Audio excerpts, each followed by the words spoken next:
9 दिसंबर को तवांग अरुणाचल प्रदेश में हुई झड़प के बाद सरकार की ओर से पहला बयान रक्षा मंत्री राजनाथ सिंह ने संसद में दिया था। मगर पिछले 24 घंटों में प्रधानमंत्री नरेंद्र मोदी के अलावा 2 केंद्रीय मंत्रियों ने चीन पर जो बयान दिया है वो चीन के लिए किसी चेतावनी से कम नहीं है। इन बयानों के जरिए चीन के खिलाफ भारत की तैयारियों से देश को रूबरू कराया जा रहा है। वहीं विपक्ष के कुछ नेताओं को भी जवाब दिया गया जो सरकार को लगातार घेर रहे हैं।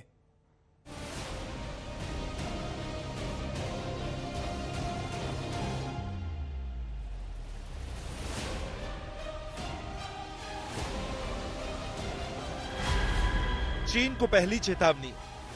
शिलांग से पहली चेतावनी प्रधानमंत्री नरेंद्र मोदी ने दी। डंके की चोट पर बॉर्डर पर नई सड़कें। चीन को दूसरी चेतावनी। देश के सूचना प्रसारण मंत्री अनुराग ठाकुर ने चीन को दूसरी चेतावनी दी। मैं इतना ही कहूंगा, ये 1962 का भारत नहीं 2022 का भारत है। चीन को तीसरी चेतावनी। विदेश मंत्री एस जयशंकर ने इंडिया टुडे कॉन्क्लेव में चीन के खिलाफ भारत की तैयारी का जिक्र कर तीसरी चेतावनी दे डाली। Deployment of the Indian army on the China border that we have never had. 9 दिसंबर को चीन ने अरुणाचल प्रदेश में भारतीय सेना के यंगत्से पोस्ट पर 300 जवानों के साथ धावा बोला।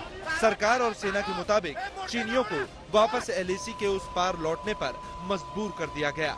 मगर राहुल गांधी ने दावा किया कि चीन युद्ध की तैयारी कर रहा है और भारत सरकार इवेंट में जुटी है। पूरा ऑफेंसिव प्रिपरेशन चल रहा है। हिंदुस्तान की सरकार सोई हुई है। राहुल गांधी के सवाल को सिर्फ सरकार पर ही नहीं, सेना पर भी सवाल माना गया। इन सब के बीच प्रधानमंत्री नरेंद्र मोदी तवांग झड़प के बाद पहली बार पूर्वोत्तर के दौरे पर पहुंचे। सरकार की तरफ से पीएम मोदी ने शिलांग से चीन को सख्त संदेश दिया। नॉर्थ ईस्ट समेत देश के सभी सीमावर्ती क्षेत्रों में कनेक्टिविटी बेहतर नहीं हो पाई, लेकिन आज डंके की चोट पर बॉर्डर पर नई सड़कें, नई टनल, नए पुल, नई रेल लाइन, नए एयर स्ट्रिप, जो भी आवश्यक है एक के बाद एक उसके निर्माण का काम तेज गति से चल रहा है। इस हुंकार के अभी 24 घंटे भी नहीं हुए थे कि देश के सूचना प्रसारण मंत्री अनुराग ठाकुर ने दिल्ली में प्रेस कॉन्फ्रेंस की। सुबह 9 बजे से पहले ही वो मीडिया के सामने आ गए। विपक्ष को आड़े हाथ लेने के साथ चीन को भी सावधान कर दिया। देखिए, रक्षा मंत्री जी ने बड़ा स्पष्ट कर दिया, बड़ा विस्तार में उन्होंने अपनी स्टेटमेंट भी दी और ये भी कहा है कि भारत की ना 1 इंच भूमि हमने किसी को लेने दी, ना 1 इंच भूमि कभी लेने देंगे। और भारत की सेना इतनी मजबूत है कि वो कड़ा जवाब भी देती है और ये दिया भी, डोकलाम में भी दिया और अब भी दिया। और ये इसलिए दिया है क्योंकि मोदी जी की सरकार बिल्कुल पीछे खड़ी है। और मैं कुछ लोगों को याद करा दूं, ये 1962 नहीं 2022 का भारत है। मोदी जी ने जिसमें सेना को मजबूत भी किया है तो सेना के साथ खड़े भी रहे। ये चीन को दी गई दूसरी चेतावनी थी।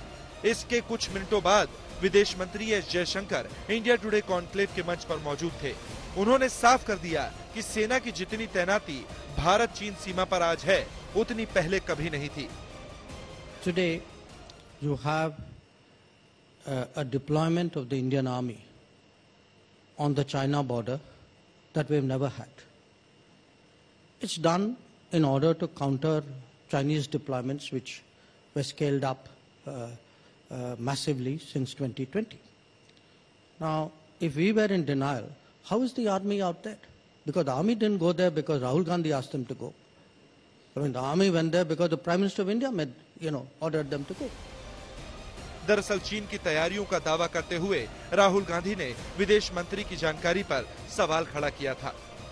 मैंने 3-4 बार बोला है कि सावधान रहना चाहिए, जो हो रहा है उसको समझना चाहिए। उनकी बयानबाजी आती रहती है, मैं देखता हूं एक्सटर्नल अफेयर्स मिनिस्टर बोलते रहते हैं,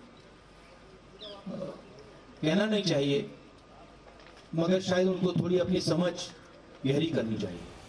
जवाब में एस जयशंकर ने कहा कि राहुल गांधी जो कह रहे हैं उसमें सच्चाई नहीं है और मोदी सरकार ने देश की सुरक्षा के लिए जरूरी कदम उठा लिए हैं। इसके साथ ही सरकार की 3 हस्तियों, प्रधानमंत्री, सूचना प्रसारण मंत्री और विदेश मंत्री ने सेना की तैयारियों पर तस्वीर साफ कर दी। वहीं चीन को भी 2 टूक संदेश दे दिया कि सीमा पर हर हरकत का मुंहतोड़ जवाब मिलेगा।